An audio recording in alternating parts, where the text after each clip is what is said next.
experiența noastră, astfel încât și voi, încă o dată, să beneficiați cât mai mult de oportunitățile care, iată că nu întârzie să apară. De fiecare dată când zicem că piața cripto nu mai poate să ne surprindă atât de mult, iată că vine și ne surprinde și de aceea, încă o dată, trebuie să fim cât se poate de pregătiți. Cine sunt colegii mei din această seară de la prezidiu, să zic așa, cei care vă vor livra informație cât se poate de calitativă? Sunt, în ordinea numelor de pe tricou. Îl avem alături de noi pe Paul Achim. Paul Achim este unul dintre primii oameni pe care i-am cunoscut în zona de cripto în momentul în care am lansat Tokero, LDV Bank la acea vreme, foarte early, 2017-2018. A început de atunci să livreze foarte multă calitate pe grupurile existente de Facebook, Telegram. Încă nu erau atât de dezvoltate ca acum, dar se discuta destul de mult. Ulterior s-a alăturat încă de la început echipei Elrond, apoi a activat foarte mult în zona de ICO-uri în 2018 și de atunci cumva ne dezlipit de zona de cripto. Știu că a început să se diversifice și pe zona de imobiliare. Un lucru care arată că noi, cei din cripto, pe măsură ce învățăm cripto, ne educăm financiar, mergem și către zona de diversificare pentru că este foarte sănătos așa, nu suntem habodnici cu zona de cripto. Mai multe o să ne spună el mai departe. Îl avem și pe Vasi Fițec, la bază polițist, dar care cumva nu s-a mai regăsit atât de mult în filmul ăsta cu poliția. A simțit că lumea în care trăim poate să ofere oportunități mult mai mari. A venit în cripto și nu doar că a venit, să zic așa, să facă act de prezență, a început la rândul lui să producă valoare, are propria comunitate, este și antreprenor pe alte domenii de activitate, deci poate să ne spună foarte multe lucruri. Mai departe, Daniel Radu este la bază om de IT. Cred că îl ajută foarte mult treaba asta pentru că eu am interacționat relativ recent cu el, dar este una dintre cele mai structurate persoane pe care le cunosc. Am văzut ce capacitate de research are. Este absolut fiert, să zic așa, între ghilimele, pe tot ce înseamnă ecosistemul Bitcoin, despre care mulți poate nu știu decât că există Bitcoin, criptomoneda, dar nu știu cât de multe s-au dezvoltat în ultima perioadă în spatele Bitcoin și pe infrastructura blockchain a Bitcoin. Îi place foarte mult zona de launchpad-uri, vânează la propriu proiecte early stage care să aducă return-uri cât mai mari și încă o dată are și el la rândul lui foarte multe să ne spună. Și, nu în ultimul rând, Cezar Jinga. Cu Cezar la fel mă știu de destul de mulți ani de zile. Mai întâi ne-am conectat prin zona de comunitate, ulterior prin prisma faptului care mă bucură că Tokero oferă niște lucruri frumoase. Cezar a venit cumva către noi dintr-o poziție de ambasador, oarecum neoficial la acea vreme. El este antreprenor la bază, are legătură și cu zona de imobiliare, cum spuneam și despre Paul mai devreme, iar cred că se fac aproape 2 ani de zile, trece timpul destul de repede, să mă colectez Cezar, suntem împreună în echipa Tokero și are calitatea de community manager, știe foarte bine piețele financiare, este foarte structurat la rândul lui și poate să ne vorbească de multe lucruri la nivel macroeconomic, să analizeze criptomonede și trenduri de piață. Bun, acestea fiind zise, am prezentat speakerii. Ce veți învăța alături de noi dacă rămâneți până la final la acest webinar? Veți avea acces la exemple concrete de portofolii care performează în această perioadă. Dacă până prin 2020 aveam câteva mii sau câteva zeci de mii de criptomonede, în acest moment, fără nicio exagerare, cred că am atins sute de mii sau chiar milioane de proiecte. Este foarte greu, spre imposibil aș putea spune, să putem să verificăm, să analizăm toate aceste proiecte și atunci înseamnă că trebuie să ne alegem foarte bine luptele și armele, între ghilimele, uneltele cu care analizăm aceste proiecte. Noi vom veni către voi cu niște lucruri la cheie din experiența noastră. De asemenea, vă vom învăța principii de bază de analiză macroeconomică și analiză tehnică și în aceste 90 de minute cât ne propunem să petrecem împreună, Nu ne lungim astă seară pentru că avem meci important după aceea. În 90 de minute veți înțelege contextul actual al pieței și veți identifica încă o dată alături de noi oportunități din piață. De asemenea, avem două cadouri pentru voi importante în această seară, dacă rămâneți până la final. În primul și în primul rând, avem pentru voi 3 e-book-uri în valoare de 60 de euro în total. Vi le livrăm gratuit. Sunt e-book-uri despre navigarea pieței cripto, investiții inteligente, primii pași în lumea cripto și efectele pozitive ale blockchain-ului, pentru că trebuie să ne uităm și la tehnologia din spate, nu doar la zona de cripto. Acesta este primul cadou, încă o dată îl veți obține dacă rămâneți cu noi până la final și mai avem încă unul, dar despre acela vorbim la final. Acestea fiind zise, le dau cuvântul speakerilor. Ordinea, voi știți deja ordinea discuției de astăzi, așa că vă las pe voi să începeți așa cum ne-am programat agenda, o scurtă prezentare dacă eu am omis ceva și apoi putem să intrăm, să zic așa, în pâine.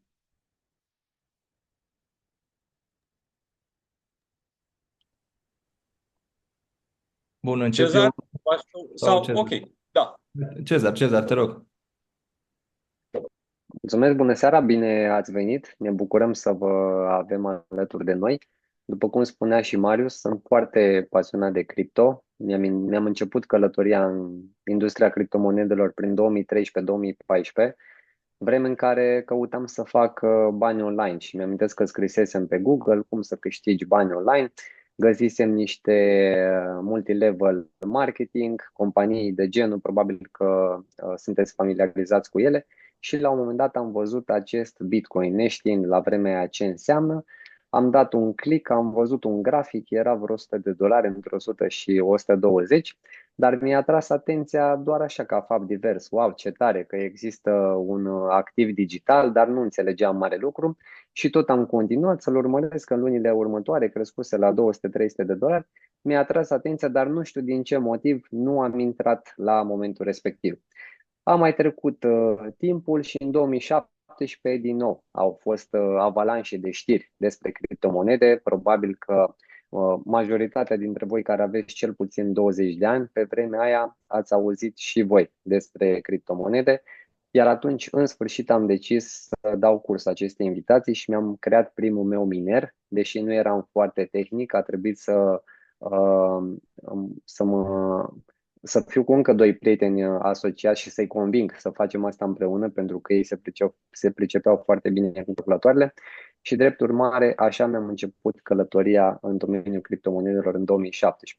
De atunci am fost foarte pasionat.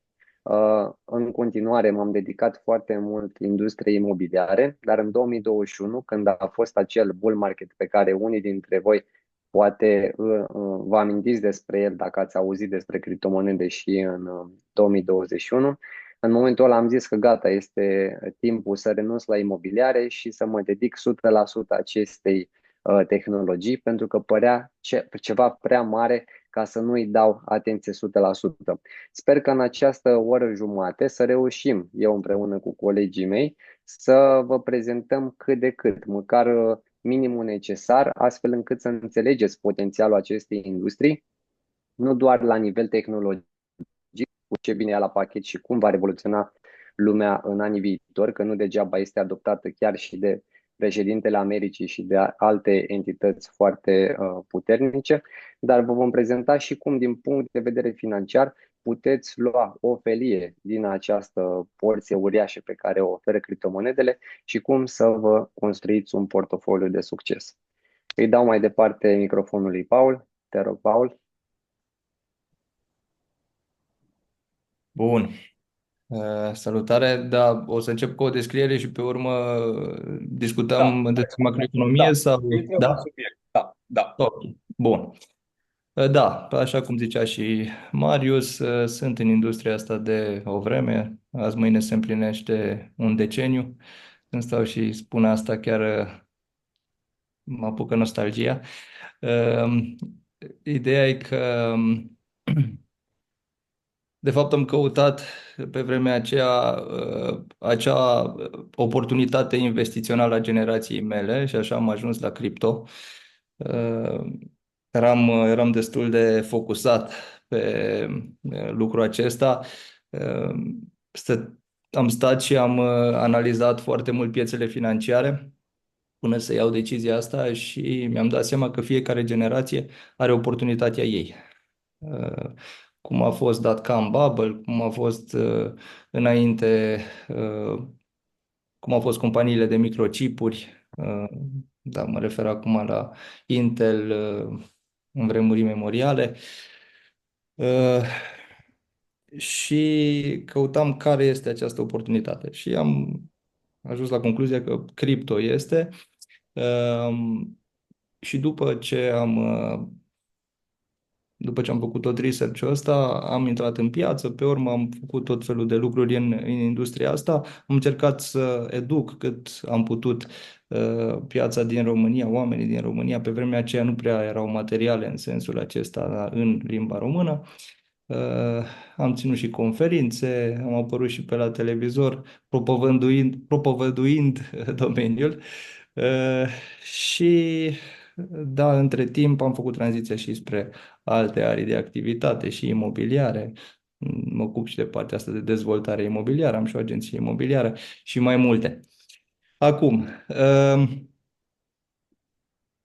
discutând despre piață și cam unde ne situăm la nivel macroeconomic, nu o să mă rezum doar la cripto, o să încerc să creez o imagine de ansamblu și pe urmă o să facem un zoom in, să vedem unde ne situăm în tot acest context uh, la nivel de piața cripto. A fost o perioadă foarte tumultuoasă, ultima lună. Noi am mai avut o intervenție, mi se pare chiar în urmă cu aproximativ o lună, în care povesteam și am discutat inclusiv de direcțiile pe care le vedem în viitorul apropiat și puțin mai îndepărtat. Spuneam atunci că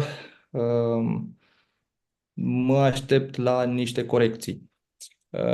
Lucrul acesta s-a întâmplat. Pe de altă parte, corecțiile acestea au durat un pic mai mult decât preconizam. Și întrebarea este de ce? Ce s-a întâmplat între timp încât au fost favorizate aceste scăderi prelungite? Totul a început în data de 17 decembrie, da, când am avut ședința FOMC, în care președintele Fed a anunțat că anul acesta, în 2025, în loc de 4 scăderi de dobândă, cum erau așteptate de către piață, vor fi maxim 2. Și atunci, piața, pentru că se aștepta ca banii să se ieftinească, în momentul în care a înțeles că, de fapt, banii nu se vor ieftini atât de mult cum bănuiau, și anume dobânzile rămân relativ crescute, atunci toți investitorii au început să ridice piciorul de pe accelerație și am văzut niște scăderi în cascadă. Scăderile au început pe piața de capital, au avut ecou și în piața cripto și am avut primul val de scădere. Pe urmă am avut o mică revenire, însă datele referitoare la șomaj și inflație și cu precădere la șomaj nu au fost îmbucurătoare, în sensul că economia este foarte puternică în momentul de față în America și piața muncii la fel. Și a zice, bun, dar asta e un lucru bun. Nu este un lucru bun pentru piețele financiare în contextul unei inflații care bate la ușă în mod constant. De-abia am reușit să aducem inflația, cel puțin America a reușit, pentru că la nivel global încă nu s-a stabilizat inflația, în niște norme acceptabile și toată lumea stă în expectativă și așteaptă ca inflația să fie ținută sub control de către Fed, pentru că dacă nu vor reuși lucrul acesta, vom vedea un al doilea val inflaționist. Și din istorie știm că al doilea val de inflație tot timpul este mult mai puternic decât primul. Și imaginați-vă ce se poate întâmpla pe piețele financiare în momentul acesta, în momentul în care avem bursele la maxime istorice, cripto la fel, la maxime istorice, cel puțin Bitcoin, și să avem un puseu inflaționist în acest moment care va obliga Fedul să nu doar să rămână cu dobânzile sus, ci chiar să le crească. Gândiți-vă ce efect devastator poate avea asta asupra întregilor piețe. Și atunci toată lumea e foarte atentă la datele acestea referitoare la șomaj, la GDP și inflație în America cu precădere. De aceea, aceste date, când se publică, mai ales în perioada aceasta, au un impact foarte mare asupra întregilor piețe financiare. Bun, datele acelea n-au fost îmbucurătoare, în sensul că, cum spuneam, șomajul este la un nivel foarte jos și am avut o nouă rundă de scădere. Și toată lumea aștepta acum ședința de ieri a FOMC. Am avut această ședință, nu au fost schimbări foarte mari. Ne așteptam ca Powell să țină dobânzile la același nivel și să nu anunțe scăderi, dar toată lumea era stătea foarte încordată cu privire la perspectivele pe care ni le va prezenta. Și aici Powell a reușit să țină sentimentul pieței sub control și de aceea vedem astăzi că piețele sunt ușor pe verde, chiar și în cripto, vedem chiar pe anumite monede și chiar și pe Bitcoin creșteri bune. Asta vine în contextul în care în ultimele zile, înainte de ședința FOMC, după runda de scăderi care a început săptămâna aceasta, luni, odată cu povestea DeepSeek, piețele au scăzut foarte mult, cu precădere cripto, și atunci, în următoarele zile, de după luni, piața cripto a stat în expectativă și asta s-a și văzut pe grafic. Pe urmă, după ce Powell a avut ședința, am văzut un relief rally și acum suntem în etapa aceasta de revenire timidă. Însă, ce vreau să spun este că suntem într-o situație foarte fragilă, atât macroeconomic, cât și la nivel de cripto. Foarte fragilă. Nu m-aș arunca încă la niște intrări foarte agresive, pentru că se pot întâmpla încă multe lucruri zilele acestea. Avem și perioada de raportări ale câștigurilor firmelor, principalelor firme de pe piața de capital. Asta are o influență asupra piețelor. Ieri s-a anunțat Tesla, Meta și Google, mi se pare. Astăzi se anunță alte companii, mâine la fel. Mai mult decât atât, o să fie și un indice al inflației care va fi, datele referitoare la aceste indice vor fi publicate mâine și asta ar putea să aibă un impact asupra piețelor. Și atunci, în perioada aceasta, aș sta în expectativă și dacă aș alege să intru în piață, aș alege să intru gradual și nu cu sume foarte mari pentru cei care sunt acum în afara piețelor. La ce mă aștept în viitorul apropiat și mai de lungă durată? Pe termen scurt, cum ziceam, pe termen foarte scurt, aș sta în expectativă. Pe termen mediu, când spun mediu, mă refer la următoarele săptămâni, aș începe să îmi fac intrările, da, în anumite monede pe care le urmăresc de mult timp. Deja au scăzut foarte mult, s-ar putea să avem intrări foarte bune. Și cred eu că acest trimestru va fi unul totuși verde, va fi unul de creșteri. Istoric vorbind, acest trimestru e un trimestru cu creșteri bune de regulă, cu atât mai mult trimestrul 1 din anul care vine după halving. Și atunci, la un moment dat, piața va reveni pe o traiectorie ascendentă. Ba mai mult, ce vreau să subliniez este faptul că Bitcoin se păstrează totuși destul de stabil, chiar dacă am avut fluctuații, nu au fost ca dimensiune, ca procent de creștere sau de scădere, nu au fost foarte, foarte mari. În schimb, da, am avut scăderi foarte importante pe altcoin-uri și asta se vede și în dominanță.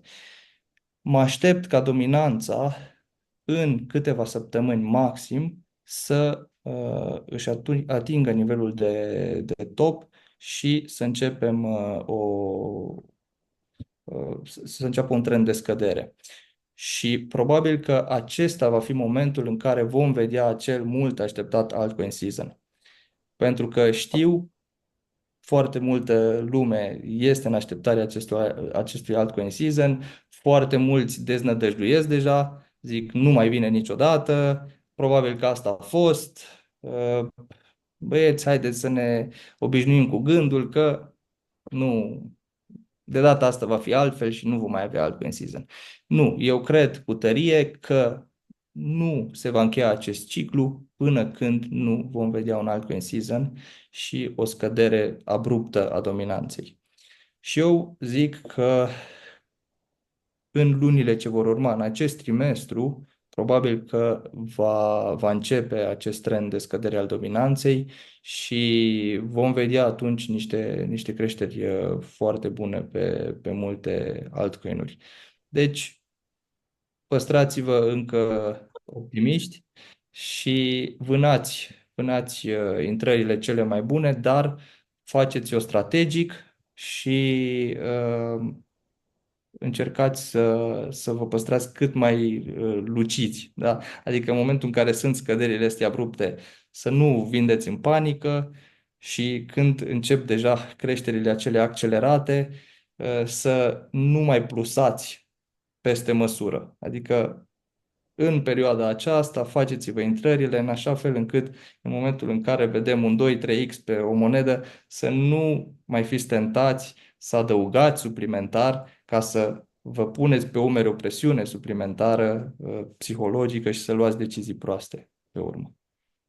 Paul, am o întrebare pentru tine ca să răspundem puțin audienței noastre și să poată să facă legătura între GDP, între interest rate și altcoin season.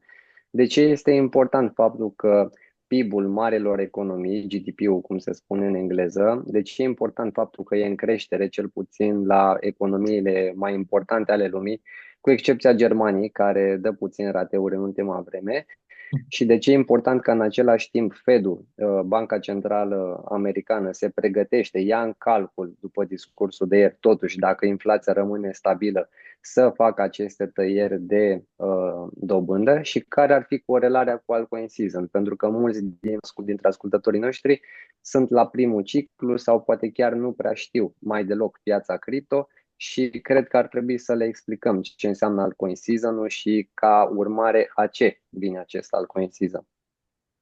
Eventual și în raport cu scăderea dominanței Bitcoin. Ok, mulțumesc pentru întrebare, Cezar. Lucrurile stau în felul următor. În momentul în care avem un PIB în creștere, mă refer acum la Statele Unite, pentru că Statele Unite dictează la nivel mondial lucrurile. În acel moment, investitorii sunt incentivați, sau cum să spun, să nu mai folosesc englezisme de genul ăsta, sunt stimulați. Răsplătiți. Așa, sunt stimulați să își plaseze banii în active cu risc mai ridicat. Și um, cu atât mai mult fac asta în momentul în care economia, da, PIB-ul este în creștere, dar pe lângă asta și dobânzile sunt la un nivel jos, adică banii sunt ieftini, așa cum am început discuția. Asta înseamnă că banii sunt ieftini, adică îmi pot duce la bancă și să mă împrumut cu o dobândă mică. Și să înțelegem lucrul acesta. Ce stă la baza capitalismului? La baza capitalismului stă un singur lucru și ăsta e cel mai important: creditul. Când o să vă întrebe cineva treaba asta și când vă treziți din somn, să aveți răspunsul ăsta. Ăsta este răspunsul. La baza fără credit, capitalismul nu poate exista. Când înțelegem aspectul acesta, înțelegem și cât de importante sunt aceste creșteri sau scăderi de dobândă, de referință. Pentru că totul are la bază acești bani împrumutați. Creșterea unei companii pe bursă are la bază bani împrumutați. Uitați-vă la toate companiile, mai ales de IT. Ele merg pe minus și câte 5 ani, 10 ani. Da, Facebook a mers pe minus, nu știu, între 5 și 10 ani, până când să fie o firmă profitabilă. Cum a putut merge pe minus? Doar împrumutându-se. Ori de la investitori privați, în primă fază, și pe urmă, inclusiv de la bănci. Bun. Și atunci, asta e corelația directă între cele două aspecte. În momentul în care vedem dobânzile în scădere, și investitorii sunt stimulați mai mult să își asume riscuri suplimentare. Acum să înțelegem unde ne situăm noi pe acest spectru al riscului. Noi, piața cripto, mă refer. Noi ne situăm chiar în ultima parte a acestui spectru. Adică piața cripto este văzută ca fiind piața cu cel mai mare grad de risc. Și trebuie să înțelegem că pe noi ne afectează cel mai mult aceste creșteri sau scăderi de dobânzi. Faptul că în momentul acesta Fed nu și-a asumat să scadă dobânzile așa cum se aștepta toată lumea, de 4 ori, ci doar de 2 ori, și deja are o poziție tot mai, cum să zic, tot mai rezervată, asta ne pune pe gânduri și de asta și vedem începutul acesta de an foarte firav. Pentru că toți oamenii în momentul de față stau și se întreabă, bun, ce se întâmplă? Că dacă nu se ieftinesc banii, perspectivele nu sunt bune. Și ce vedem noi acum, da, prețul este de fapt, pe bursă în general, doar în cripto, este o percepție a pieței asupra perspectivelor de creștere sau de scădere a acelui activ. Deci prețul acesta de 105.000 al Bitcoinului acum nu ne arată situația de astăzi a Bitcoin. Ne arată o situație viitoare, adică ce cred oamenii în viitor că se va întâmpla. Oamenii care investesc acum la 105.000 se așteaptă ca el să crească și mai mult. Dacă ar fi fost în scădere gravă, oamenii care vând pentru că se așteaptă să scadă mult mai mult. Interesantă perspectivă. Da, e o chestie de psihologie a piețelor, așa funcționează piețele. Da, și nu știu, acum nu vreau să divaghez foarte mult. Zi-mi tu, Cezar, cam în ce direcție vrei să mă duc cu discuția? E foarte bine cum ai punctat faptul că atunci când economiile sunt foarte sănătoase, în raport cu scăderea ratei dobânzilor, care implicit face banii să fie mai ieftini, adică mai accesibili, dacă eu văd că Bitcoin e 100.000 acum și vreau să cumpăr și eu de 10.000, dar nu i-am, mă duc la bancă și mi dă cu credit de nevoi personale 10%, care e cam mult, dacă mă întrebați pe mine, dar totuși dacă scade această dobândă de referință, care în general pornește din Statele Unite, ei fiind marea putere economică a lumii, se întâmplă ca un efect de domino și ajunge și la noi către Europa, inclusiv către România, începe și BNR-ul să scadă dobânda de referință și totul începe să devină mai accesibil pentru majoritatea investitorilor. Voiai să completezi ceva, Paul? Da, să-ți mai spun ceva referitor la Te treaba rog. asta pe care ai spus-o adineauri. Bun, ai împrumutat banii aia cu 10%, dar dacă tu ai împrumutat cu 10%, înseamnă că tu mizezi pe faptul că activul în care o să investești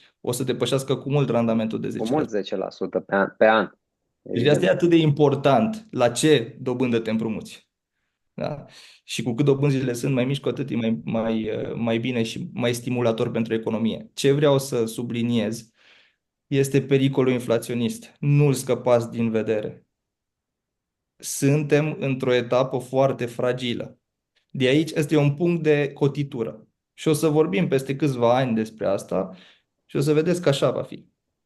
Ori, de acum încolo, o să vorbim despre anul 2025 ca fiind anul în care economia s-a însănătoșit. Inflația a fost primul an în care inflația a fost ținută sub control și de aici ne-am revenit. Sau o să vorbim despre anul în care am fi putut face ceva și nu am făcut și de aici lucrurile au luat o razna. Și în momentul de față premisele nu sunt cele mai bune. Ne-am bucurat pe sfârșitul anului că avem un președinte pro-cripto în America. S-ar putea să plângem în pumni peste un an că avem acest președinte. Pentru că vedeți deja ce presiuni pune asupra Fedului pentru a reduce dobânzile cât mai repede și cât mai agresiv, care e un lucru contraproductiv în momentul de față, nu doar pentru economia Statelor Unite, pentru întreaga planetă.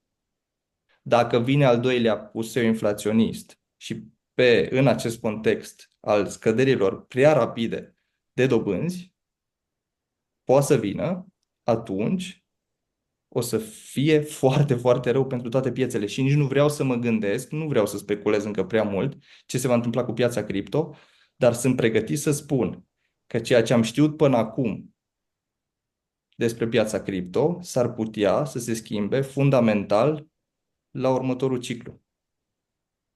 În mod cert. Adică dacă o să vină, dacă o să se suprapună peste bear market și un crash al piețelor financiare și nu ce am văzut în 2021, nu, în 2020, scuze, mă refer la un crash de tip 2008 și nu vreau să fiu prăpăstios acum, dar dacă se întâmplă Hai să asta, să nu speriem va oamenii. fi rău. Va fi rău. Asta vreau. Păi, tocmai de asta e foarte bine că Paul aduce în discuție aceste aspecte, pentru că eu, de exemplu, pentru anul ăsta sunt foarte bullish, cred în continuare că piețele vor crește foarte mult, dar într-adevăr, peste un an sau doi, este posibil să vină acel crash și tocmai de aia este foarte important să facem bani acum cât se poate și cât sunt oportunități, ca apoi în bear market, cum toate activele, majoritatea activelor se devalorizează, cel puțin astea riscante, să avem cu ce bani să investim, că dacă îi facem acum, când încă piața merge, o să ne fie mult mai bine atunci când majoritatea vor regreta că n-au vândut sau că nu au profitat de oportunități anul acesta. Da, pentru cei care nu știu, Paul e din Sibiu și acolo sunt foarte temperați și echilibrați, așa nu se aruncă foarte tare. Bun, mulțumim mult, mult Paul. Urmează să-i dau cuvântul lui Daniel. Până să-i dau cuvântul lui Daniel, vreau să citesc un pic din comentarii, că am făcut un mic exercițiu. Am întrebat de unde sunt oamenii care sunt în această seară alături de noi. Și avem aici București, Târgoviște, Timișoara, Sibiu, uite și oameni de la tine din oraș, Galați, Italia, Verona, Dortmund, Cluj, Baia Mare, Timișoara, am văzut și Germania, Roșior de Vede, localități mai mici, localități mai mari, Bianca de la Milano, uite, e prietena noastră Bianca, te salutăm, Bianca, ne bucurăm că ești alături de noi. Vă felicit pe toți cei care ați intrat în această seară alături de noi. Puteați să fiți prin oraș, puteați să fiți pe Netflix, dar ați ales să vă educați și noi promitem să vă livrăm informații cât mai calitative. Daniel, ai cuvântul.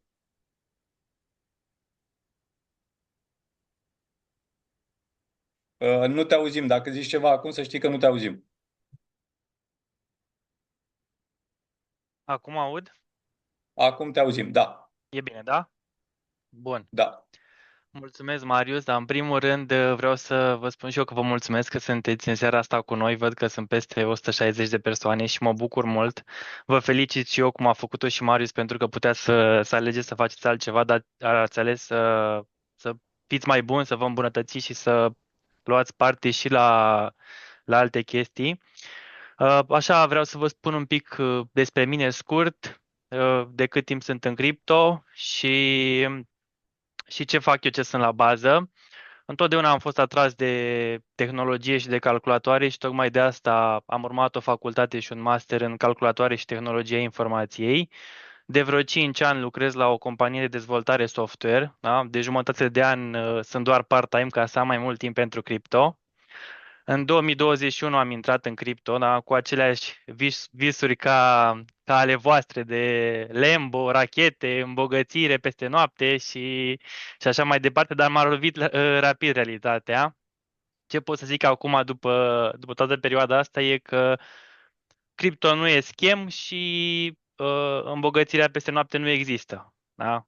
Pentru că astea sunt două chestii foarte uh, mult împărtășite de oameni așa prin cripto. Există și proiecte schem, există și proiecte cu care s-au făcut foarte mulți bani peste noapte, dar nu ăsta e principiul după care să ne ghidăm în cripto, din punctul meu de vedere. Da? Dacă sunteți la început, să aveți mare grijă să nu cădeți în capcane. Sunt activ în tot ce înseamnă cripto, proiecte cu utilitate, launchpad-uri, meme coin-uri, NFT-uri, uneori și trading. Sper să nu se sature echipa de mine de câte ori o să repet asta, pentru că a spus-o și Marius la început, partea mea preferată e tot ce se dezvoltă pe Bitcoin și poate mulți dintre voi nu știți că acolo au început să apară NFT-uri care se numesc Ordinals Token, care poartă numele de run sau BRC20 și multe altele. Îmi place să spun despre ele pentru că sunt la început, așa cum v-am zis, și mie îmi place să intru în chestii când se află la început și cred că am o șansă mai mare de a face profit dacă nu au apucat să fie foarte cunoscute. Da, depinde acum de apetitul la risc al fiecăruia, pentru că acestea sunt mai riscate fiind la început, așa cum am spus, și există riscul să nu meargă, dar mie îmi place să risc și mă gândesc că vă place și vouă un pic să riscați dacă sunteți în cripto, pentru că v-a spus Paul mai devreme că suntem la limita aia de risc mai mare în tot ce înseamnă cripto. Și am o convingere pe care o zic mereu, că dacă bagi banii în cripto, într-un proiect, doar pentru că ți-a spus cineva despre el, fără să faci tu propriul research și pierzi banii, cu siguranță ai fi pierdut într-o altă parte. Da? Deci concluzia e că întotdeauna să faceți așa cum considerați voi și să mergeți pe intuiție proprie, nu să investiți doar pentru că v-a spus cineva. Avantajul mare pe care îl văd eu la cei care sunt mai noi intrați acum e că e posibil să fi prins un timing foarte bun. Ce înseamnă asta? Că dacă piața respectă ce s-a întâmplat în trecut și nu văd de ce nu ar respecta, chiar dacă sunt anumite riscuri, înseamnă că ați intrat cam fix înainte de niște creșteri frumoase, pentru că anul ăsta, dacă ar fi să-l comparăm istoric cu 2021, când piața a crescut destul de bine, sunteți când trebuie în piață, ca să zic așa. Eu mă ghidez după ideea asta și mi-am făcut și o strategie pentru perioada următoare. Da? Am început cu avantajul, dar la fel de important e și greșeala pe care e posibil să o faceți și pe care am auzit-o la foarte mulți oameni cu care am discutat din cripto, să nu cădeți în capcana de a nu marca profit. Asta e foarte important. Nimic nu o să meargă la infinit în sus și să marcați profit atunci când trebuie, să vă faceți o strategie pe care să o urmați, pentru că în momentul în care vedeți, e psihologică treaba, când vezi că apar tot mai multe creșteri, ți se pare că o să se ducă în continuu în sus și tu o să faci în continuu bani. Da? Știți că era un meme coin care, nu un meme coin, un meme care era pe Twitter în care zicea că vreau să iau profit și era cineva care îl prindea așa în brațe și zicea, dar mai poate face 10x.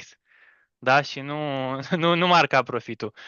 Deci, marcați atunci când considerați, faceți-vă o strategie și profitul pe care îl marcați, nu intrați imediat cu el în piață, luați-l deoparte, nu încercați să păcăliți voi piața, mai ales dacă sunteți la început, pentru că una dintre cele mai dificile situații pe care le-am văzut eu e atunci când îți iese o acțiune pe care o faci tu din prima. Să-ți meargă un trade bine, să-ți meargă un proiect pe care l-ai luat, pentru că atunci crezi că deții adevărul absolut și e posibil să cazi în capcană. Eu vă zic din propria experiență asta, da? Deci rămâneți cu picioarele pe pământ, marcați profit atunci când trebuie. Strategia mea, da, pentru perioada următoare e să marchez în procente pe creșteri. Da? Ca să luăm așa un exemplu, să fie mai ușor de înțeles, dacă am cumpărat Bitcoin, de exemplu, la 20.000, pot să vând la 80.000 10, 15, 20% și după care la fiecare creștere să mai vând câte 5-10%.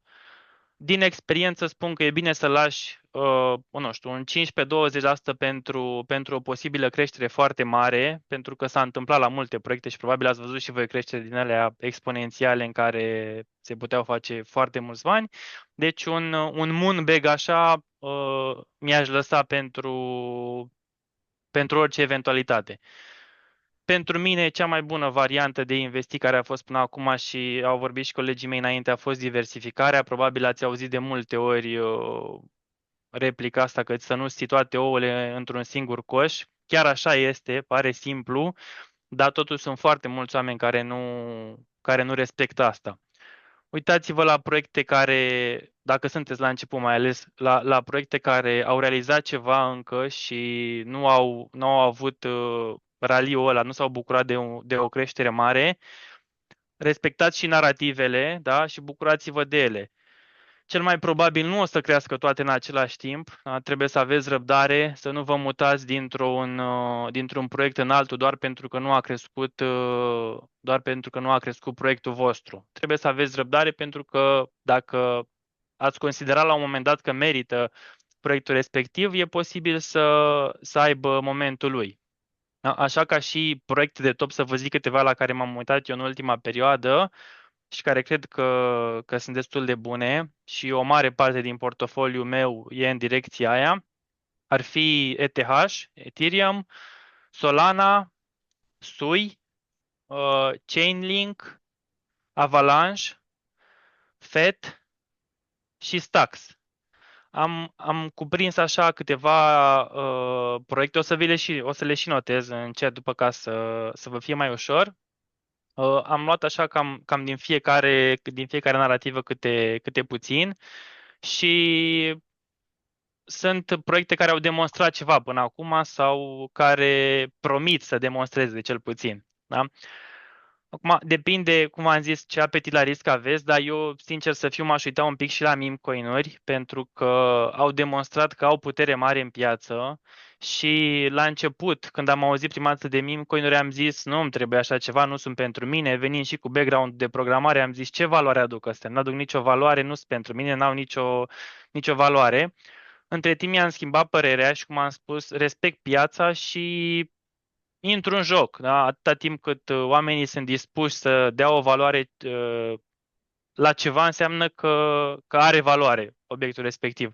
Da? Îmi zicea un prieten, comparând cu viața reală, că pentru el nu are nicio valoare tabloul Mona Lisa, că n-ar da atâtea milioane pe el, dar dacă cineva a dat, înseamnă că valorează.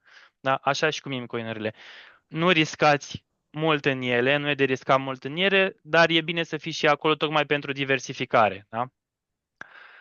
Ca să vă zic așa, două proiecte în seara asta pe care eu le urmăresc și care reprezintă high risk, da, un risc destul de mare din punctul meu de vedere. Unul dintre proiectele care îmi place foarte mult și are un business bun în spate este Magic Eden. În ultima perioadă de la lansare au mers așa foarte mult în jos. Da? E cea mai mare platformă de NFT-uri și pe lângă asta au mai multe produse. Au wallet propriu, au Launchpad, DEX, care o să fie public în scurt timp și multe altele. Ca să vă faceți o idee, anul trecut au produs numai din fiuri undeva la 240 de milioane de dolari, iar market cap-ul lor acum din piață e undeva la 240 de milioane. Eu zic că e mic pentru ce sunt ei ca și proiect, da? Dar cum am zis, e cu riscul de rigoare și poate să nu meargă. Și o să vă dau și un meme coin de pe zona mea preferată, așa, de pe Bitcoin, care din punctul meu de vedere e unul dintre cele mai corecte, ca să zic așa, dacă putem să numim corect un meme coin, pentru că a fost dat în totalitate de către comunitate, se numește DOG, e dezvoltat numai pe Bitcoin și în momentul ăsta nu este listat pe niciun CEX de tier 1, adică Binance, Bybit, cele mai mari CEX-uri din lume. Ăsta reprezintă un risc și mai mare, deci proiectul ăsta să-l luați ca atare, să nu vă aruncați cu mulți bani în el. E un proiect ca și cum ați vrea să diversificați portofoliul vostru. Am făcut research pe el și eu cred în el, da, ca să zic așa. E printre proiectele mele. O chestie vă mai zic și după o să las pe colegul meu Vasi să continue. Și aștept întrebări de la voi dacă aveți. Chiar mi-ar plăcea să vă răspund la întrebări și să discutăm mai mult. Vreau să vă mai zic să fiți atenți în launchpad-uri, da? Pentru că sunt foarte multe beneficii acolo. Pentru cine nu știe, un launchpad este o platformă care ajută proiectele să strângă fonduri pentru dezvoltare. De ce vă zic să fiți atenți la ele? Chiar dacă nu neapărat investiți în proiectele lor, deși cred că și asta ar fi o idee bună, este pentru că au echipe dedicate de research, da? Echipe care fac asta în fiecare zi, da? Caută proiecte noi, văd ce narativă urmează să apară și așa puteți să descoperiți voi mult mai ușor care narative sunt cele mai căutate în anumite momente. În general vin cu proiecte bune la launchpad-urile pentru că e și în avantajul lor să aducă proiecte bune ca să fie mulțumiți utilizatorii pentru că și ei beneficiază de pe urma asta. Atâta timp cât sunt mulțumiți utilizatorii, o să aibă de câștigat toată lumea. Da? Deci, pe scurt, launchpad-uri pentru că aveți parte de research bun din partea lor, sunteți la curent cu narativele și fiind la început, poate vă e și greu să faceți research pe partea asta pentru că nu știți de unde să începeți și asta e important. Și pentru că nu aveți foarte mult timp la dispoziție, așa fiind chiar anul în care și eu cred și așa se discută pe comunitățile de cripto în care eu mai sunt că anul ăsta o să fie bull market-ul adevărat și după ar trebui să vină niște scăderi mai mari, poate și la nivel macro, așa cum a spus și Paul, nu numai în cripto și o să avem momente mai dificile. Cam asta din partea mea, aștept întrebările voastre, dacă credeți că mai e nevoie să mai adaug ceva, Marius, Avem vă rog. deja ceva întrebări și le discutăm la final. Mulțumim mult, Daniel, la obiect ca de fiecare dată. Vasi, ce ai pregătit pentru noi? Mulțumesc, mulțumesc oamenilor, mulțumesc că sunteți aici și mersi, Marius, pentru introducerea de la început. O să mai zic și eu câteva cuvinte, o să fiu destul de scurt, vă iau cu o povestioară, cu partea mea de experiență în poliție, pentru că cu ocazia asta am și luat contact cu spațiul cripto. Nu am stat decât 2 ani în sistem, nu pentru că ar avea ceva în neregulă, dar pur și simplu nu m-am regăsit eu. Dar în timpul acela, ca o glumă sau ca o ironie a sorții, eram în primele mele luni de practică și prinsesem 2 scandalagii, se băduseră într-un bar, prieteni fiind. Unul voia să-i fure telefonul altuia, mai târziu aveam să înțeleg de ce. Unul dintre ei investea în spațiu cripto, de fapt era pe eToro și avea acolo și bursă și cripto. Și ei făceau ceva ride sharing în Anglia și au investit în criptomonede. În momentul în care se scria procesul verbal de constatare, eu am ajuns să stau cu tipul ăsta la subsol, timp în care mi-a arătat portofoliul lui și am rămas foarte uimit. Treaba asta se întâmpla acum mai bine de 6 ani de zile, dacă nu chiar mai bine. Și de atunci m-am pus pe treabă, am început să învăț din ce în ce mai multe.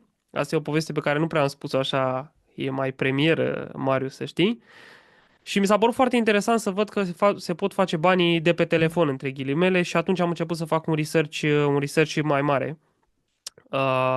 Asta ca și background. Sunt în spațiul ăsta de 5 ani de zile aproximativ. contact cu partea de antreprenoriat, pe partea de comerț, pe partea de producție, dar în seara asta o să discutăm despre cripto mai mult. O să discutăm despre altcoin season și o să și dau share screen, Marius, dacă îmi permiți. Vreau să intrăm pe CoinMarketCap, deoarece vreau să vă și arăt. Pentru că, în opinia mea, chiar dacă suntem, să zic așa, pe final de bull market, știu că sună ciudat și poate repetitiv câteodată chestia asta, altcoin season-ul nu durează foarte mult timp, adică avem un range de câteva săptămâni, maxim câteva luni, în care putem să luăm acele profituri. De ce consider că încă nu a început acest mare altcoin season și cred că putem merge undeva până la finalul acestui an, din punctul meu de vedere? Este prin faptul că Ethereum nu a atins all-time high și, din punctul meu de vedere, cred că nu putem avea un altcoin season fără ca Ethereum să spargă 4800-4900 de dolari cât a fost în 2021 și cu toate astea să atingă valori de peste 6000, 8000, mulți oameni fiind încrezători că va ajunge și la 10.000 de dolari, ceea ce este destul de realizabil. Să nu uităm faptul că suntem doar puțin peste capitalizarea de piață a anului 2021 cu câteva miliarde, da? Cred că am fost pe la 3,1, acum suntem pe la 3,6, cred că am fost maxim până la 3,7 aproximativ. Și o să dau imediat un share screen să vă spun și ce proiecte urmăresc de pe ecosistemul Ethereum, dar nu numai, pentru că odată cu creșterea Ethereum-ului, ghișe, o să crească și proiectele din ecosistemul acestuia, implicit anumite Layer 2, da? Ia să vedem dacă pot să dau share screen, o secundă. Ar trebui să poți. Da, văd că pot. Imediat. Intrăm pe CoinMarketCap, deoarece mi se pare un site la îndemână și unde poți face un research fără o analiză tehnică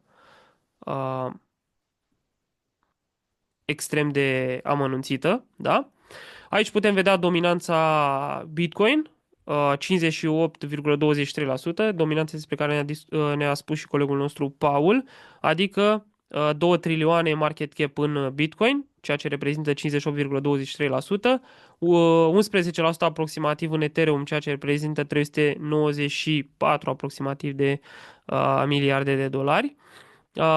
Dacă ne uităm pe Ethereum și dăm pe all, adică de când s-a listat pe CoinMarketCap, da, și avem înregistrate graficele, vedem că maximul lui a fost undeva aproximativ pe la 4800-4900 de dolari, nu avem o exactitate aici, și de atunci nu am mai atins decât valori de 4000 maxim de dolari. Da? Deci nu a depășit foarte mult valoarea aceasta, deci încă nu a atins all-time high-ul. După ce va atinge all-time high-ul Ethereum, consider că va și da startul măcar un pic la acest altcoin season și atunci vor crește pe lângă Ethereum și proiecte de pe acest ecosistem și o să vă dau și câteva exemple și vedem dacă au și prețuri bune de acumulat, pentru că de asta discutăm despre ele. În primul rând putem să ne uităm peste Arbitrum, care bagă lemne pe foc, dar încă nu s-a aprins, părerea mea, pentru că avem un trend descendent de o perioadă destul de bună. Am avut un all-time high pe la 2,2 dolari, da? Și de atunci nu am mai avut decât o valoare de 2 dolari, după care a mers doar în jos. Este un proiect care este listat pe Binance, nu a prins încă un bull market, ceea ce îl face nu neapărat high risk, high reward, dar totuși are o posibilitate mai mare să spargă all-time high-ul acesta față de alte proiecte care au fost listate de, nu știu, și au prins 2 bull marketuri, nu știu, acum 6-7 ani de zile, da? Deci Arbitrum ar fi unul dintre proiectele, eu și dețin o parte din Arbitrum, am tot acumulat în perioada asta și dacă vedem ne aflăm pe la 0,64, adică 64 de cenți, având un ATH de 2,2 dolari. Consider că este un moment bun de acumulare, mai ales în zona asta și cred că bottom-ul lui undeva, bottom-ul local, cred că a fost undeva pe la 0,4. Da? 40 de cenți. Un alt proiect despre care putem discuta în acest webinar este Ethena. Da? Ethena proiect listat pe Binance, nu a prins nici el încă un bull market complet, dar nu are un ciclu de bull market și de bear market. El a fost listat în aprilie 2024. La fel, proiect cu potențial care se află și a rezistat foarte bine perioadei ăsteia de scăderi de aici, chiar a performat într-o anumită perioadă, da? Și a mers până în jurul valorii de 1-2. Un nivel foarte jos sau cel mai jos nivel l-am avut pe la 0,6, da? 60 de cenți aproximativ, da? Și încă se află la un preț bun de acumulare. Un alt proiect, de data asta puțin mai riscant, dar care, părerea mea, are un potențial huge, da? ZK Sync nu a făcut foarte, foarte mari mișcări, da? Listat în iunie 2024, conform CoinMarketCap. Am avut un trend descendent, după care a mers destul de mult lateral și am avut un high aici la 26 de cenți în 6 decembrie, după care a mers într-un trend descendent și totuși se află încă la un prag bun de acumulare, da? Vă zic toate astea deoarece v-am zis de la început, Ethereum încă nu a performat și nu putem avea un altcoin season fără Ethereum care să spargă all-time high-ul. Asta este părerea mea. Iar ultimul proiect pe care l-am văzut la colegul Cezar, el mi-a zis de el, ia să vedem, și care m-a făcut curios și o să revin cu o analiză amănunțită pe grup, Lido DAO, a fost într-o zonă foarte bună de acumulare pe la $1. Nici acum nu stă destul de rău, pentru că dacă dăm pe all, vedem că a avut un ATH de $5,5, deci încă nu a spart all-time high-ul, nu este supraevaluat. O să fac o analiză detaliată și o să pun pe grup Marius, ca să vadă și toți membrii din Tokero Ventures. Și acolo discutăm mai multe despre market cap, vorbim de total value locked, vorbim de supply, market cap, volume și, bineînțeles, analiza fundamentală a proiectului. Astea sunt cele 4 proiecte. Da. Scuze o secundă, voiam să-ți propun ceva, să intre pe DeFi Lama, pe Lido și să le arătăm audienței o corelare între TVL, de exemplu, pe care l-ai menționat, între fiurile care au fost generate și prețul actual, ca să vedem cam cum se situează în acest moment versus cum era în 2021 sau cum a fost în bear market. Se vede destul de clar discrepanța asta, motiv din care eu o văd subevaluată în momentul ăsta și de curând chiar am mai adăugat în portofoliu. Ok, imediat cam ca și motor de căutare ChatGPT-ul și să-l caut.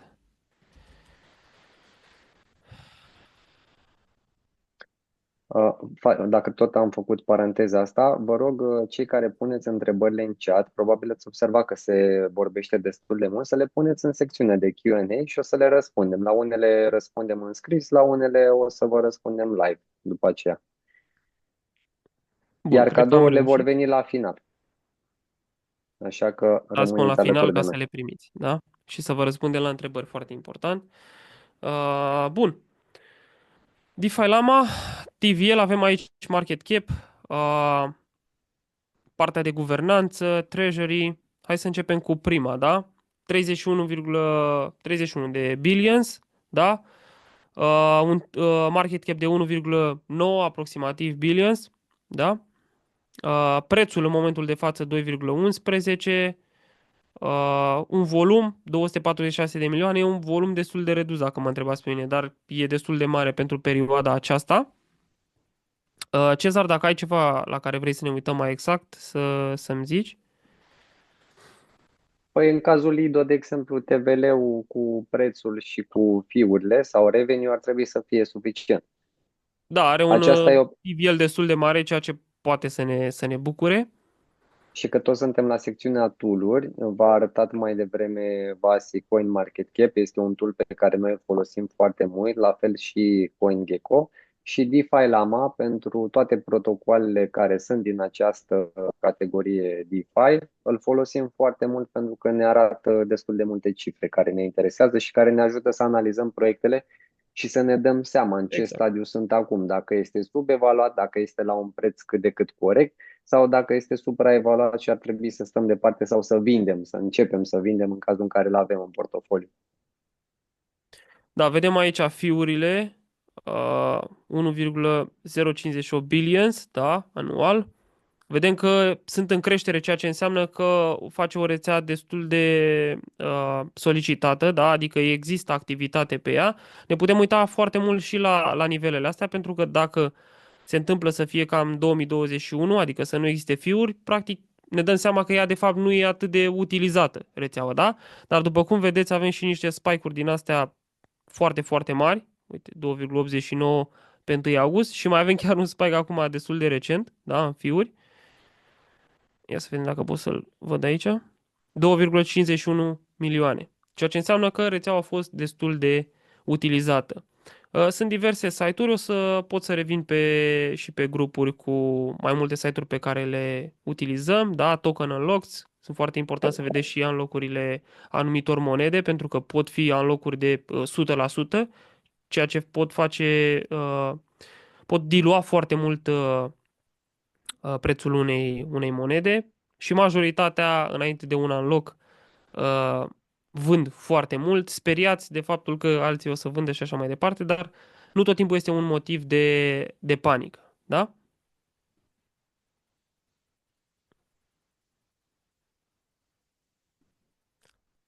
Bun.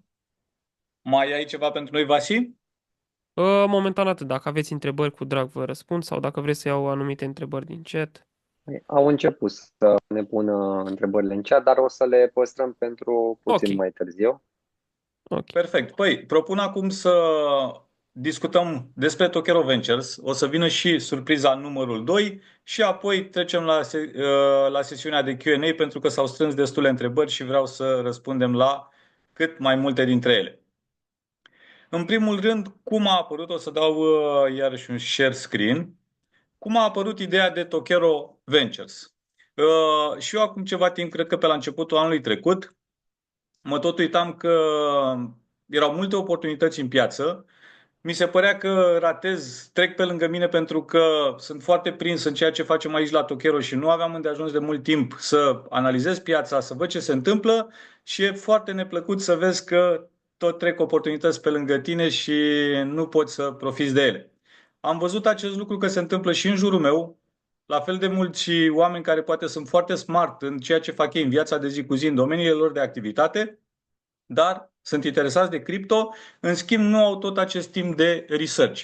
Și atunci, așa cum de cele mai multe ori, să zic așa, tot ce linii de business sau apar vezi o problemă și vrei să vii cu o soluție, așa a apărut Tokero Ventures. Am zis, hai să facem un club de investitori după această nevoie. Cum să facem acest lucru?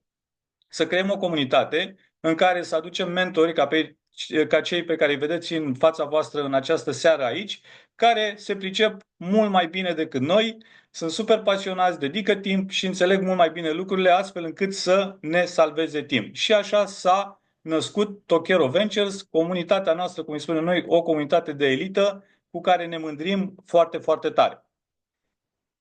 Cum se poate accesa Tokero Ventures? Tokero Ventures se poate accesa prin Tokero Token. Pentru cei care nu știu, este tokenul utilitar al platformei noastre, care urmează să fie listat public curând, că am văzut că deja ne-ați întrebat destul de mulți în comentarii. Pachetele sunt de la $500 până la $10.000 în funcție de beneficiile pe care le oferim și o să vă enumăr în această seară, vreau să vă vorbesc doar de pachetul de $500 pentru că vreau să zic așa, să testați apele. Pentru pachetul de $500 avem un profiling de risc și un plan investițional, pentru că nu am punctat foarte mult pe ele în această seară. Este foarte bine să vă știți profilul de risc. Sunteți mai conservatori, sunteți mai mediu, sunteți mai high risk. Fiecare trebuie să investească în zona de cripto direct proporțional cu apetitul lui la risc. Mai departe, este vorba despre planul investițional. Dacă nu plecăm cu un plan la drum, nu vom ști nici când să ieșim din această piață, pentru că există această teorie, în special pe Bitcoin, că Bitcoin nu se vinde. Cred că toți cei care suntem în acest call în această seară înțelegem că este bine să și facem ieșiri din piață, nu trebuie doar să facem acumulare, mai ales că sunt perioadele de bear market. Poți să vinzi mai sus, cât de sus poți și apoi să cumperi în bear market, adică nu trebuie să ținem cu dinții de niște asset-uri care s-au apreciat. Dar ca să știm când și cum să ieșim din piață, trebuie să avem acest plan care trebuie să fie super corelat cu profilingul nostru de risc. De asemenea, vi se face o consiliere de portofoliu, există facilități de networking pentru că deja ne-am adunat, sunt câteva sute de membri, o să vă arăt în următorul slide cât suntem în acest moment. Avem un Zoom lunar în care discutăm foarte specific. În această seară, pentru că sunt și mulți începători, a fost o discuție poate ceva mai generală. Discuțiile din Tokero Ventures de pe grupurile de Telegram sunt foarte, foarte punctuale. Discutăm foarte specific de proiecte și de intrări în anumite proiecte și avem un Zoom o dată pe lună. De ce l-am făcut o dată pe lună? Chiar dacă membrii chiar ne-au zis să facem mai des, am considerat că oamenii sunt ocupați, încă o dată vrem să luăm direct informații. O dată pe lună este un termen care este super, super ok de făcut. Așadar, în Tokero Ventures în acest moment avem un grup standard, cel cu $500 și pachetele superioare sunt de la $5.000 pe grupul VIP. Suntem 219 membri în Tokero Ventures și 54 de membri în Tokero VIP. Aici am lăsat câteva feedback-uri de la cei care au participat la Zoom-urile noastre de comunitate. Chiar ziceam, eu consider că trebuie să fie săptămânal, cred că întâlnirile lunare sunt prea rare, cele bilunare ar fi o variantă mai bună, la ce informații valoroase aflăm aici. Mulțumim pentru această seară plină de informații, 7 stele, mult profesionalism. Ăsta este genul de feedback pe care l-am primit după fiecare ediție de Zoom de comunitate.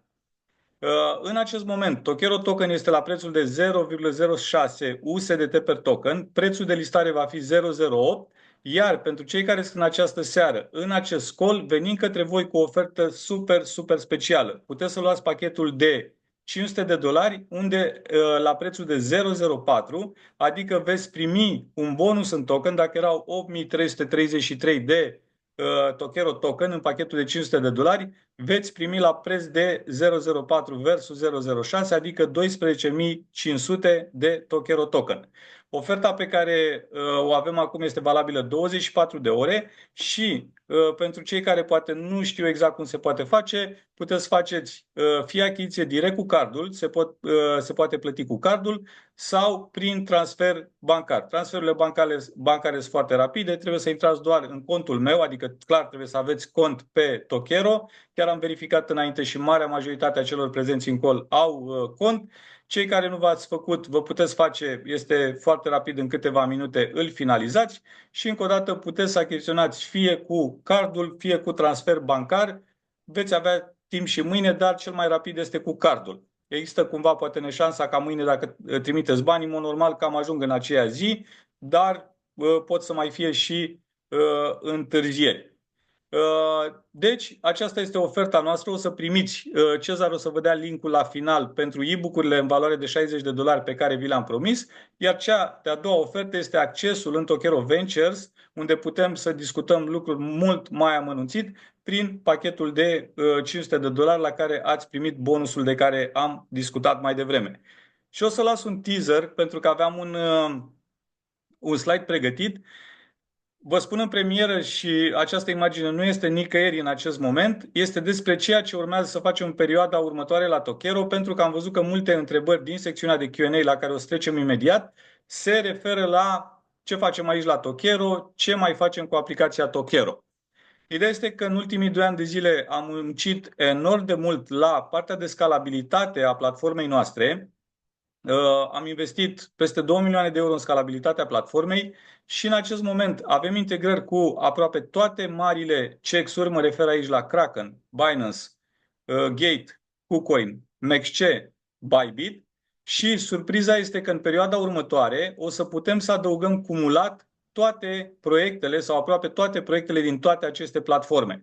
Asta înseamnă că Tokero va deveni, și nu vreau să spun vorbe mari, dar va deveni cea mai diversificată platformă de cripto din lume. Imaginați-vă încă o dată că prin tehnologia pe care o avem acum putem să aducem toate criptomonedele cumulate din toate aceste platforme.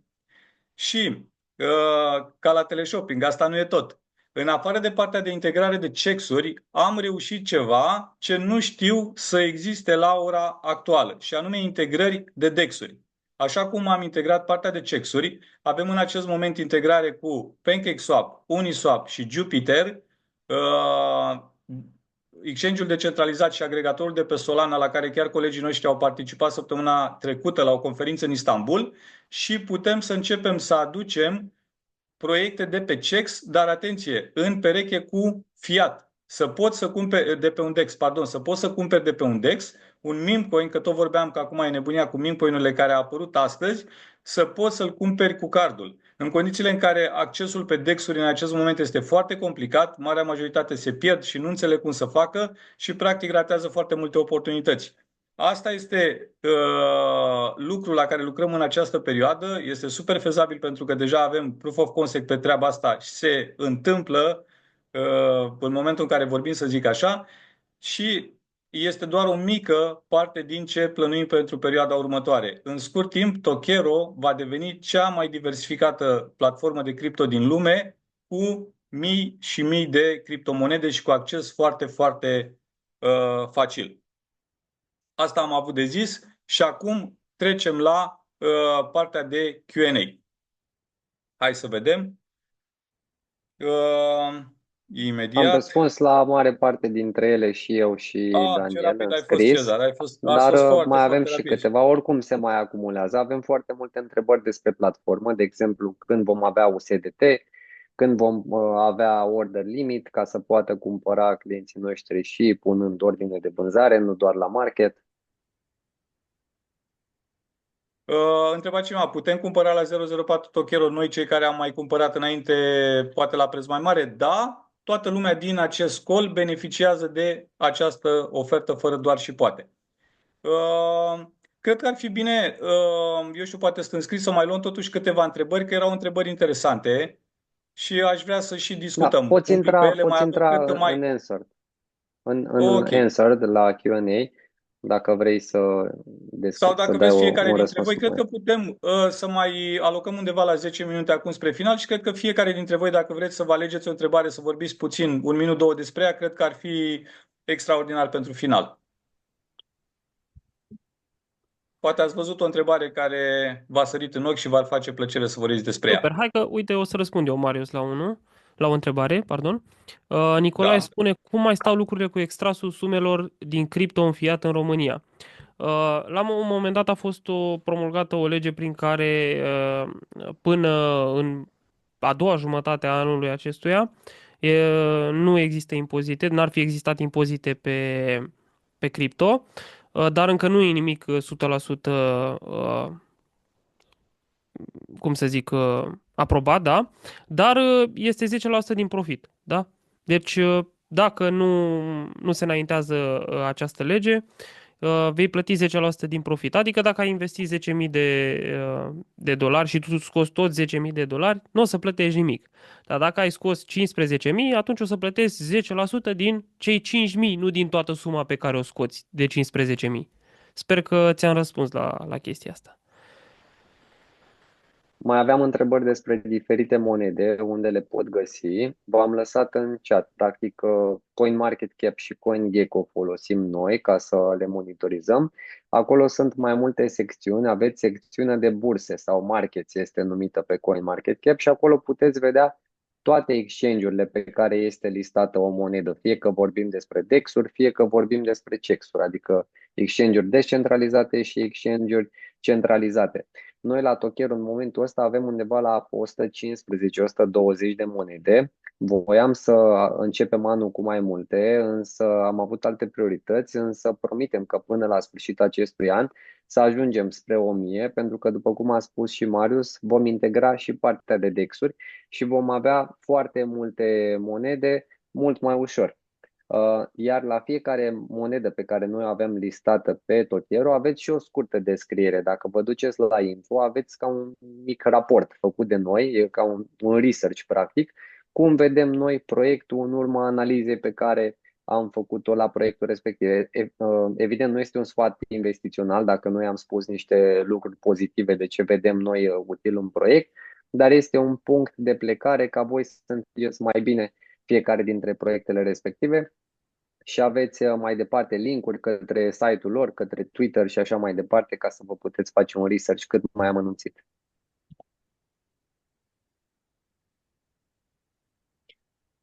Ne mai Așa, întreabă Laura dacă avem Telegram. Bănuiesc că se referă la grupul de Tokero Ventures, unde Marius a spus mai devreme, poarta de acces este tokenul nostru utilitar Tokero Level Up Token pentru un pachet de minim $500, care practic este o investiție. Cumpărați un pachet de Tokero Token, care, apropo, va fi listat, că aveam întrebări și despre listări. Până la sfârșitul acestui trimestru vom lansa și tokenul.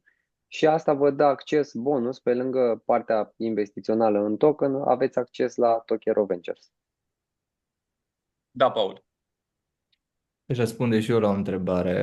Am văzut că întreabă cineva din punctul vostru de vedere, este momentul oportun pentru a achiziționa Ethereum, ETH? Sunt mai multe de discutat aici și mă bucur că am văzut întrebarea asta, pentru că e important ca să înțelegem puțin ce se întâmplă în întregul ecosistem Ethereum în momentul de față. Am văzut foarte puțin discutându-se pe tema asta, pentru că ne uităm pe graficul ETH și cu toții ne întrebăm ce se întâmplă. E destul de atipic pentru ETH. Chiar și la ciclurile trecute, totuși, în etapa aceasta a bull marketului, ETH avusese o evoluție pozitivă, mai mult sau mai puțin. Deci începuse deja un trend de creștere, chiar și în raport, mai ales în raport cu dolarul, dar chiar și în raport cu Bitcoin. În momentul de față am văzut doar o scădere continuă în raport cu Bitcoin, cel puțin. Și de ce se întâmplă lucrul acesta? Și pe urmă să răspund și la întrebare propriu-zis. Odată, pentru că au apărut niște competitori care de data aceasta au și reușit să fure din cota de piață a Ethereum. Așa numiți Ethereum Killer se tot preconizau că vor apărea și se tot discuta asta și în trecut. Ei bine, nu a apărut încă chiar un Ethereum Killer, dar au apărut mai mulți competitori care au început să fure cu adevărat din cota de piață, din utilizatori. Vedem că este multă activitate în momentul de față pe mai multe blockchain-uri. Solana este primul blockchain, Base este un alt blockchain. Bine, el se folosește totuși de infrastructura Ethereum, dar nu funcționează, totuși e un blockchain separat și atunci atentează totuși la Ethereum. Sui este un alt blockchain unde vedem multă activitate. Ei bine, toate aceste ecosisteme au început să pună probleme ecosistemului Ethereum și asta se reflectă și în preț. De asta vedem că Ethereum bate pasul pe loc, în timp ce toți acești competitori au și evoluții, nu doar la nivel de număr de utilizatori, ci și la nivel de evoluția prețului, au și evoluții bune, pozitive, chiar foarte bune. Ne gândim acum la Solana, da, care a crescut de la $7 la 200 și mult plus. Pe urmă, mai este un aspect care se discută și mai puțin, și anume problemele politice care sunt în momentul de față în cadrul Ethereum. Din nou, scuzați, celebrele alarme de trader. Așa.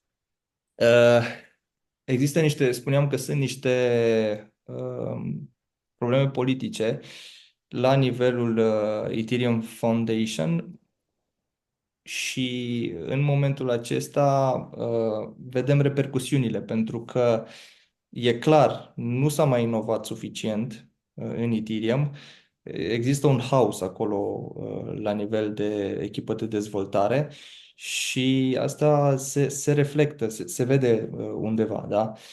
Lipsa asta de inovare se reflectă mai ales în preț. Totuși, am văzut zilele trecute că Vitalik a luat atitudine și a înlăturat-o pe doamna care era la șefia Ethereum Foundation de mulți ani și a promis că el se va ocupa o perioadă de fundație. Asta e un lucru pozitiv și s-ar putea să vină la timp, totuși, pentru a mai salva ceva. Astea sunt lucrurile la nivel fundamental. Acum, cu toate astea, Ethereum rămâne blockchain-ul dominant și eu cred cu tărie că în momentul în care Ethereum sau Ether, moneda, va începe să crească și la nivel de analiză tehnică există toate premisele în momentul de față să vedem o inversare a trendului, în acel moment vom vedea un început. Asta va fi momentul care va marca începutul altcoin season-ului. Și aici m-aș uita foarte atent, mai ales la evoluția ETH versus Bitcoin. Da? În momentul în care vedem că începe un trend susținut de creștere, atunci înseamnă că se creează premisele unui altcoin season și Ethereum este cel care trage întreaga piață de altcoin-uri după el și eu cred că momentul acesta este foarte, foarte apropiat ca timp. Da. Deci, da, poate fi un moment bun de achiziție pentru ETH. De altfel, nivelul acesta de 3000 de Satoshi pe care îl are acum în raport cu Bitcoin e un nivel psihologic relevant și poate marca un punct de inflexiune. Da. Vreau să vă anunț că Mulțumim în mult. doar 2 minute o să pun cele 3 e-book-uri pe chat, așa că fiți cu ochii pe chat. Până atunci o să mai răspund la întrebare, pentru că a întrebat Claudiu despre narativa ROA, Plum, Ondo, dacă sunt de viitor. Evident, eu cred că aceste tehnologii sunt de viitor, nu degeaba. BlackRock, de exemplu, își propune să tokenizeze asset-urile din lumea reală. Deci, clar, ROE este o narativă în sine care cred că va prinde tracțiune și eu cred că nu am văzut nimic până în acest moment, ci va fi foarte, foarte big. Despre Plum, eu sincer nu știu, Claudiu, dar despre Ondo îți pot spune câte ceva. Am investit în trecut în acest proiect și ce mi-a atras atenția pentru viitorul apropiat, short term, este faptul că vor avea o conferință pe 6 februarie, chiar în New York City. Dacă vor avea link live, chiar voi dori să intru, să văd în timp real ce urmează să anunțe acolo. Și ce am observat în ultima vreme, de exemplu, colegii noștri au fost la Jupiter, la Cat Istanbul, au avut un eveniment în Istanbul zilele trecute și au dat niște anunțuri foarte faine. De exemplu, că vor folosi 50% din toate fiurile care se generează din volumul lor de tranzacționare pe DEX-ul lor și face buyback de token. Deci clar au dat de înțeles că o să creeze cerere pentru propriul lor token. Evident, piața a reacționat și tokenul a început să crească. Ba mai mult, chiar au ars 30% din supply-ul lor, mai exact 3 miliarde din cele 10 miliarde existente pe vremea aia. Deci au scăzut 30% din supply și din nou a redus din inflație și piața a fost foarte motivată să mai cumpere, drept urmare a crescut prețul acelui asset. Cred că se va întâmpla la fel și la Ondo în zilele următoare. Dacă vă uitați pe chart, deja a avut o creștere destul de frumoasă în ultimele 2-3 zile pentru că investitorii anticipează niște anunțuri foarte mari, dar evident nu este o garanție și nu vă pot promite că o să se întâmple. Eu personal am cumpărat, uitându-mă la niște metrici, ar putea fi de interes o astfel de intrare, dar te rog să-ți faci research-ul cât mai amănunțit și să iei decizii în cunoștință de cauză. Și acum vă las două în chat. Marius, Cezar, aproape că am intrat în panică, mai avem doar câteva minute. Vreau să mai răspund la 2-3 întrebări și după aia facem finalul. Ne mai întreabă Nicolae cum mai stau lucrurile cu extrasul sumelor de cripto în fiat în RO. Ești norocos că mai întreb și de retrageri. Să știi că băncile din România au o politică foarte atipică. Teoretic sunt destul de împotriva cripto, în schimb câte bordei, atâtea obicei. Depinde foarte mult de client, de relația cu banca respectivă și o să spun acum ceva care nu știu dacă e ok de spus public, dar vă recomand să nu mai întrebați înainte, că mulți se duc și întreabă, pot să schimb și eu cripto, pot să cumpăr cripto, pot să vând cripto. Iar răspunsul de obicei când e întrebat direct este negativ. De-aia aveți și aplicații bancare, puteți să faceți fără să întrebați. Nu e nimic ilegal, clar, nici măcar imoral în asta, pentru că dacă întrebați, răspunsurile de principiu poate sunt negative. Marea majoritate a băncilor, noi lucrăm cu aproape toate băncile din România, se fac tranzacții zilnic, sunt relativ izolate problemele și de obicei își găsesc rezolvare. v-aș recomanda Revolut. În ultima perioadă noi am făcut parteneriat cu Revolut. Apropo, când întreba cineva dacă oferta din această seară se poate achiziționa și cu RON. Da, grație unui parteneriat foarte recent pe care l-am anunțat chiar pe 24 ianuarie, adică în urmă cu câteva zile, puteți să faceți achiziții și cu RON în acest moment pe platforma Tokero. De asemenea, dacă tot suntem la capitolul achiziție, atenție, va trebui să cumpărați cu cardul sau cu transfer bancar USDT în momentul în care veniți pe Tokero și apoi cu USDT aveți secțiunea de Community Sale Tokero Token, pentru că Tokero Token este în pereche cu USDT. Deci veniți fiat, USDT, Tokero Token. Să vedem, mai întrebat cineva, acces la proiecte seed/ICO sunt faze incipiente, vom avea acces doar cu Tokero VIP? Nu, toată lumea din Tokero Ventures și celălalt program pe care îl avem de ceva timp, Tokero Pro, are acces la aceste proiecte seed și o să fie din ce în ce mai multe în perioada următoare. Chiar o să vrem să fim foarte activi cu partea de Launchpad. Deja, începând din octombrie de anul trecut, am avut și proiect, de exemplu, un prim proiect din ecosistemul Solana, de care noi ne-am apropiat foarte mult în ultima vreme și avem o relație foarte ok și vrem să aducem din ce în ce mai multe proiecte din Solana. Am avut și toți cei care au statutul de Tokero Pro sau Tokero Ventures au avut prețuri preferențiale, adică prețuri mai bune, ceea ce este super normal pentru că ne dorim să oferim cât mai multă valoare și cât mai multe facilități. Și cam asta ar fi. Cezar, nu știu dacă ai apucat. Ai pus deja. Am lăsat în grup, am lăsat de 2 ori pentru că încă mai apăruseră câteva întrebări. Cât mai petrecem împreună 2-3 minute, aveți încă timp să intrați pe chat, să dați click pe link. V-am menționat și acolo, e-book-urile vor fi disponibile doar 48 de ore. Deci dacă tot ați dat click acum, mai bine le și descărcați în seara asta ca să nu uitați, mai ales că vine weekendul foarte curând. Mă bucur, mulțumim că ne confirmați că merge. Ca un mesaj de final, ce vreau să vă zic, veniți în piața cripto nu doar ca oaspeți, să zic așa, oameni care poate, mulți dintre voi sunteți începători, poate sunt primele webinarii de acest gen, poate ați făcut 1-2 achiziții, poate n-au mers atât de bine. În cripto zic de multe ori, așa, mai în glumă, mai în serios, că este ca și în relații. Probabil sunt foarte puțini oameni în lumea asta care, nu știu, au avut o primă relație la 18-19 ani și au rămas cu acea persoană și a fost cu happy end până la adânci bătrâneți.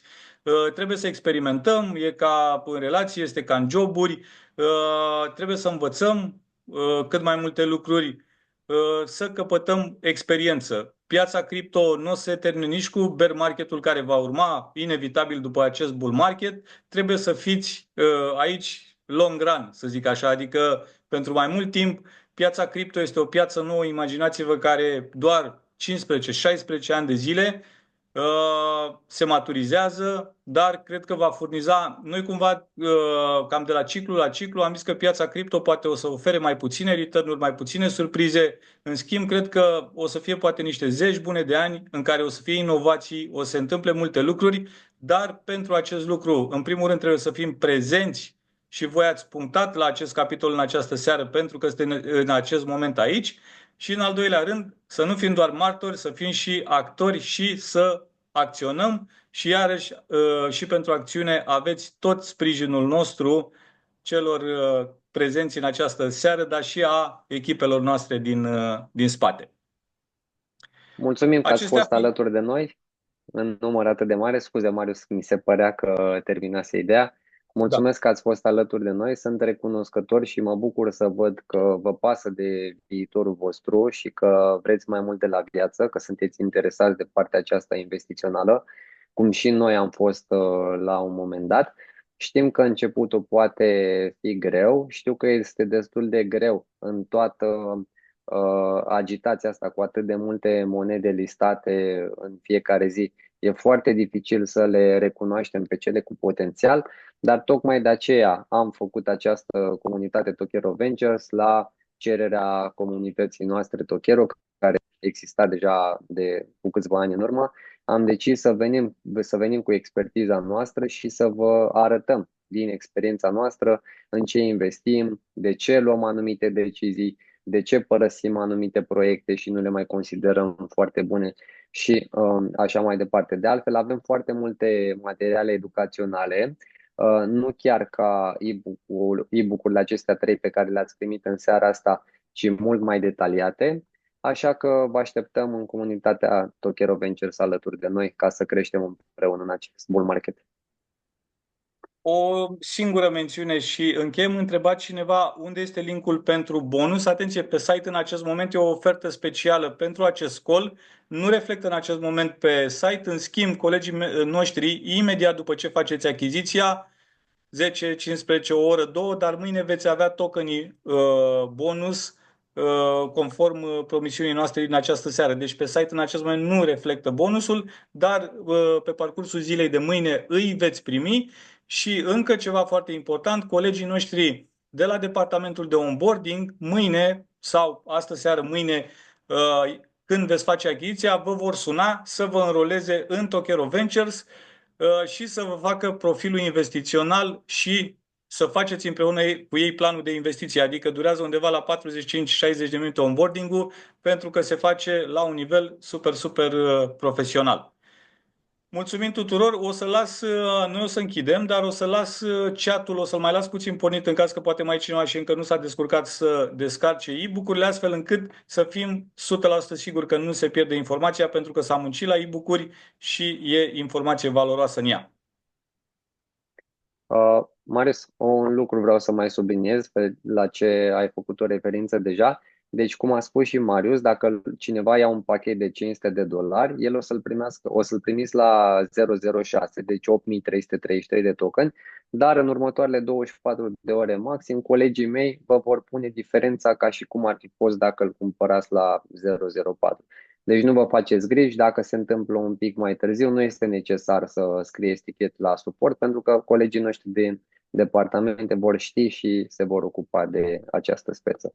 Mulțumim foarte mult că ați fost alături de noi. Iar dacă mai întâmpinați că am mai văzut diverse întrebări și poate efectiv nu mai avem timpul fizic să răspundem acum, pe site avem secțiune de suport, scrieți acolo și colegii noștri sunt foarte prompți. Vă mulțumesc tuturor, mulțumesc și mentorilor care au stat alături de noi și în această seară, chiar dacă eu țin cu Craiova, dar sunt fan Steaua în această seară, sper să facă o figură cel puțin onorabilă. O seară frumoasă, Seară frumoasă, la revedere, mulțumesc. Seară frumoasă. mulțumim pentru participare, pa, pa!